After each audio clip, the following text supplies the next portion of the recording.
ایک چیز میرے دماغ میں کچھ باتیں آ رہی تھیں تو میں نے سوچا آپ سے ضرور شیئر کرتی چلوں کہ ہم اکثر بلکہ زیادہ تر شکوہ کرتے رہتے ہیں، شکایتیں کرتے رہتے ہیں، امیدیں لگاتے رہتے ہیں۔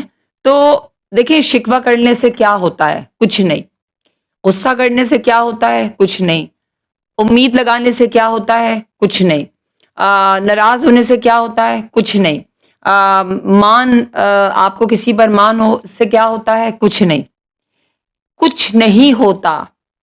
ہوتا کیا ہے کہ وقتی طور پہ اگر کوئی آپ کی ان باتوں کو مان لے کہ مان بھی لے، تو وہ وقتی طور پہ جو ہے وہ تھوڑا سا کسی نے اگر کر لیا، پوچھ لیا تو پوچھ لیا، ورنہ یہ چیزوں سے کچھ نہیں ہوتا۔ یعنی مطلب کہنے کا میرا یہ ہے آپ کو بتانے کا کہ آپ اپنے دل کی بات، اپنی جو آپ کی جو پرسنل لائف ہے وہ آپ کسی سے نہیں ڈسکس کریں سوائے اللہ کے، کیونکہ لوگوں کو ایک جو ہے وہ بس باتیں بنانے کے لیے کوئی نہ کوئی بات تو چاہیے، بہانے چاہیے، تو لوگ مزے لیتے ہیں۔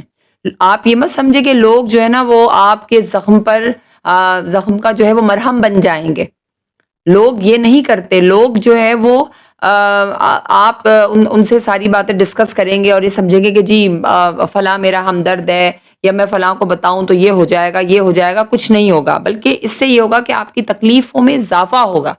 جب آپ وہی باتیں کسی اور کے منہ سے طنزیہ سنیں گے تو آپ جو ہے وہ اس سے آپ کو تکلیف ہوگی، جو کہ بہت زیادہ دکھ دے گی آپ کو۔ اسی لیے آپ اپنی زندگی میں مصروف ہو جائیں، آپ اپنے کاموں میں مصروف ہو جائیں۔